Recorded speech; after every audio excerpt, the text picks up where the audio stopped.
La paracha de Noach. Les eaux allèrent toujours décroissant jusqu'au 10e mois. Le premier jour du 10e mois apparurent les signes des montagnes. Au bout de 40 jours, Noé ouvrit la fenêtre qu'il avait pratiquée à l'arche. Il lâcha le corbeau qui partit, allant et revenant, jusqu'à ce que les eaux eussent laissé la terre à sec. Puis, il lâcha la colombe pour voir si les eaux avaient baissé sur la face du sol. Genèse 8. Rachi, le commentateur de Troyes, rapporte l'opinion des sages, qui semble pour le moins surprenante. Le corbeau allait et revenait. L'oiseau survolait l'arche en permanence, sans être préoccupé par la mission que Noé lui avait confiée, car le corbeau suspectait Noé de vouloir cohabiter avec sa propre femelle. Comment est-ce possible d'imaginer un seul instant pareille infamie? Peut-on jeter le discrédit sur Noé que la Torah qualifie d'homme juste et intègre? Rachi, dans son commentaire, précise que le corbeau était prêt à remplir une nouvelle mission lors de la sécheresse, à l'époque du prophète Élie, comme il est dit dans l'Écriture, Roi 1, chapitre 17, « Et les corbeaux apportèrent au prophète Élie du pain et de la viande. » Quelle relation y a-t-il entre les deux missions confiées à l'oiseau? Pourquoi le corbeau, désigné pour la mission de Noé, a été choisi aussi pour celle de Élie prophète? Y a-t-il complémentarité dans la mission assignée?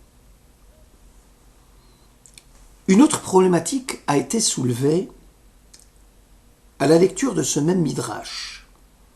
On dit qu'il lâcha le corbeau.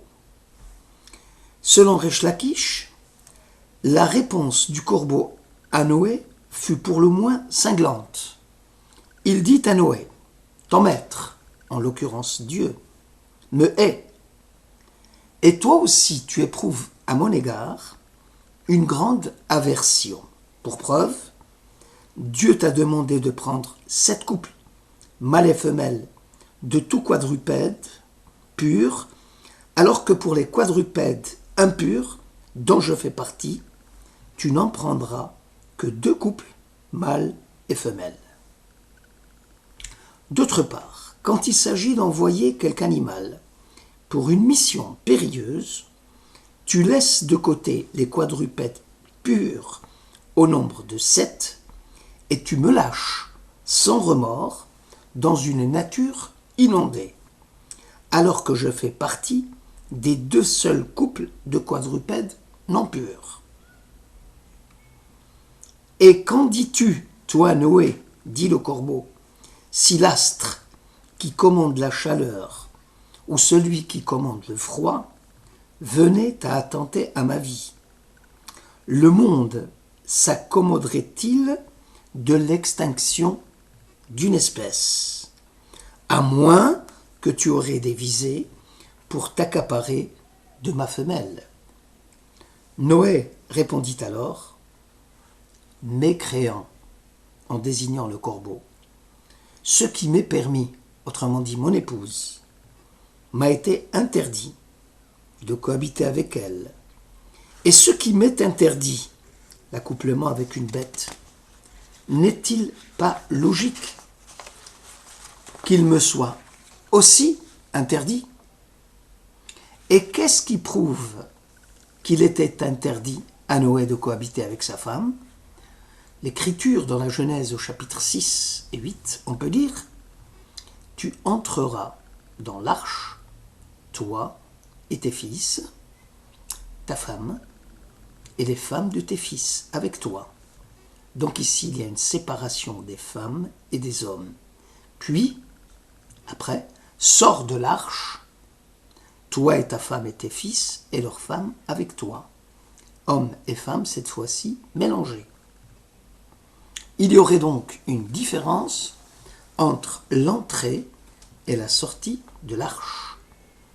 Si la réponse du corbeau était si convaincante, pourquoi Noé ne s'est-il pas abstenu de le lâcher? Noé pensait que cet oiseau était plus apte à remplir loyalement sa mission plutôt qu'un autre volatile. Hatam Sofer soutient le raisonnement inverse. La Torah, écrit le maître, ne mentionne-t-il pas la cause réelle du lâcher du corbeau, alors que pour la colombe, il est bien mentionné pour voir si les eaux avaient baissé sur la surface du sol. Le commentateur explique que l'objectif de Noé n'était pas le même pour le corbeau et la colombe. Noé savait que le corbeau était un oiseau cruel vis-à-vis de ses rejetons et mesquin vis-à-vis des autres oiseaux, car combien même le sol serait sec, le corbeau, la corneille au plumage noir, ne fait qu'exploiter le travail des autres pour se nourrir, car nonchalante à vouloir dignement se sustenter. Par contre, la colombe qui est venue dans l'arche avec une feuille d'olivier dans le bec était digne d'être mandatée par Noé. La colombe, dit le Midrash, répliqua au Saint béni soit-il, maître du monde, je souhaiterais que mes vivres, que ma nourriture, même si elle devait être amère comme l'olive, provienne directement de toi, et je ne voudrais pas que mes vivres dépendent des hommes, même si elles devaient être aussi douces que le miel. À côté de cela, nous avons l'attitude du corbeau, qui est un insatisfait, un envieux, et qui cherchait avant tout à s'attirer les grâces de Noé, même s'il avait trouvé un point d'appui sur la terre sèche. Alors pourquoi, dans ces conditions, Noé l'a-t-il envoyé? Ou selon l'expression du Midrash, Noé lâcha le corbeau, c'est-à-dire il envoya les ténèbres, et tout fut plongé dans le noir, Shalach Rocher Vayarchir. D'où l'enseignement de nos maîtres, on ne confie jamais un mandat à un délégué indigne de remplir sa mission correctement. Qu'est-ce que Noé pouvait-il attendre de cet oiseau impur et cruel? Voyons maintenant le même corbeau qui avait nourri le prophète Élie.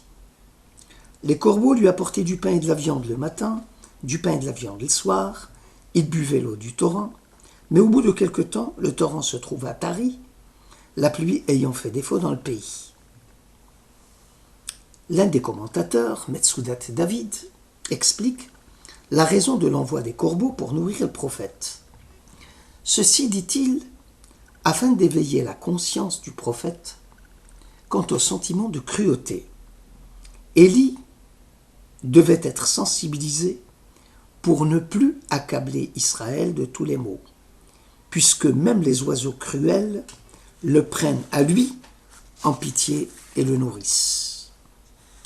Le torrent tari est un phénomène aussi qui doit interpeller le prophète quant à la disette et à la sécheresse que connaît son pays. Dieu voulait que son mandataire soit associé à la détresse du peuple et change de comportement à leur égard. Étudions maintenant le lien qui rattache les corbeaux de Noé à ceux d'Élie. Yalkut Rehouveni rapporte le débat suivant. Rabbi Chia se posait la question suivante.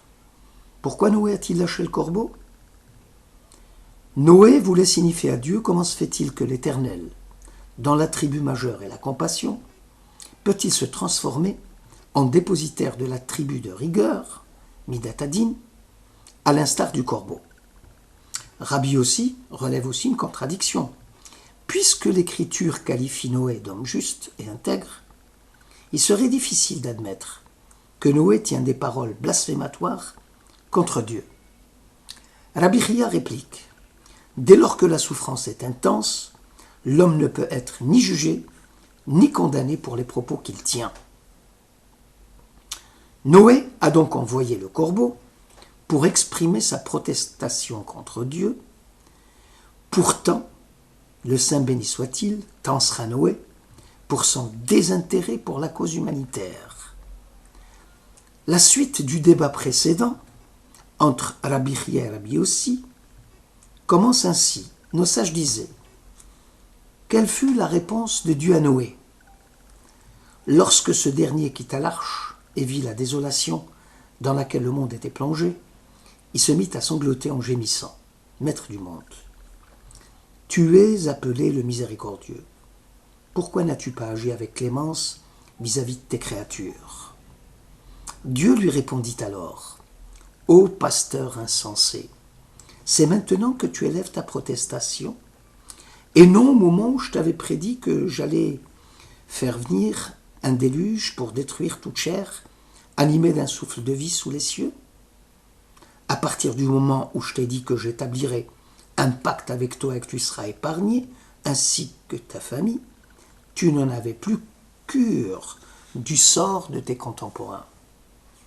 Lorsque Noé prit conscience de sa non-intervention en faveur de l'humanité, il offrit à Dieu des sacrifices pour expier sa faute. Ici, on voit apparaître la mauvaise conscience de Noé face au spectacle et au chaos environnant. Noé fut pris de troubles, de remords, que sa propre conscience éprouve, à la suite du sentiment d'avoir mal agi. Il éprouva un sentiment de culpabilité vis-à-vis de ses contemporains, avec cette possibilité de faire un retour sur soi. L'homme, par sa conscience, devient un sujet capable de penser le monde qui l'entoure, de réfléchir, de donner un sens à sa vie. Noé accuse Dieu de ne pas se montrer clément. Or justement, c'est cela même que Dieu lui reproche. C'est ce qui fait dire à nos sages, dans le traité talmudique Kiddushin, Kol haposel, bemumo huposel. Tout celui qui cherche à trouver un défaut chez autrui, c'est son propre défaut qu'il projette sur lui. Un autre commentateur, le Maharshal, explique la suspicion que nourrissait le corbeau vis-à-vis de Noé. Le corbeau va transgresser l'interdit fait au couple de cohabiter pendant la durée du déluge. Les créatures de Dieu furent submergées et noyées par les eaux, et l'oiseau, ici le corbeau, symbole d'égoïsme et de cruauté, ne s'en souciait guère des malheurs qui frappaient l'humanité. Or, puisque le corbeau avait transgressé, il suspecta Noé en l'accusant d'avoir jeté son dévolu sur sa femelle. Pourtant, le corbeau savait que Noé était un homme juste et irréprochable, et qu'il se conduisait selon Dieu, alors que toutes les créatures avaient perverti leur voie. C'est la même attitude négative que l'on va rencontrer plus tard chez un autre révolté, Korach, qui entra en rébellion contre Moïse et Aaron, en les accusant de vouloir s'ériger en chef de l'assemblée du Seigneur. Or, Korach nourrissait des ambitions de grandeur. Il cherchait d'ailleurs à succéder à Moïse et à Aaron en les accusant de ses propres faiblesses. Balayer devant sa porte, au lieu de se draper dans une fausse dignité. Faire fi de ses propres faiblesses, en accusant les autres de ses propres défauts. Voilà une attitude répréhensible. Cela provient probablement de l'éminente dignité que l'homme s'attribue à lui-même. Il est intimement convaincu qu'il est séant de lui adresser des louanges. Or, le cœur hautain, dit la Bible, est en horreur à Dieu.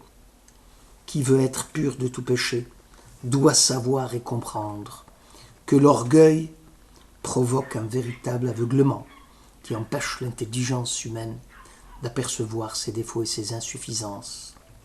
Car si l'homme était en état de reconnaître ses propres faiblesses, il s'éloignerait résolument de toutes les voies du mal et de la perdition. Pour le Lusato, il est difficile de vaincre le désir de vaine gloire. L'homme ne peut supporter l'idée d'être inférieur à un autre. C'est la passion des honneurs qui perdit Korach et les explorateurs qui médirent de la terre d'Israël. Ils entraînèrent toute leur génération avec eux dans la mort, par crainte de voir leurs prérogatives amoindries au moment de l'entrée dans le pays d'Israël, leur titre de prince perdu, et d'autres allaient prendre leur place. Le point d'honneur est le plus grand obstacle à la vie morale. Il est impossible d'être un fidèle serviteur de Dieu tout le temps qu'on est soucieux de son propre honneur. Car quoi que l'on fasse, cette sottise contraint l'homme à réduire l'honneur dû à Dieu. Seule l'étude et l'accomplissement des mitzvot permet de tracer la voie de la remontrance authentique, celle qui découle de l'amour d'autrui et du sentiment fraternel que l'on éprouve à son égard. Ne hais point ton frère en ton cœur, reprends ton prochain, tu n'assumeras point de péché à cause de lui. Ne te venge ni ne garde aucune rancune aux enfants de ton peuple. Aime ton prochain comme toi-même. Je suis l'Éternel. Lévitique chapitre 19. Shabbat Shalom et à la semaine prochaine.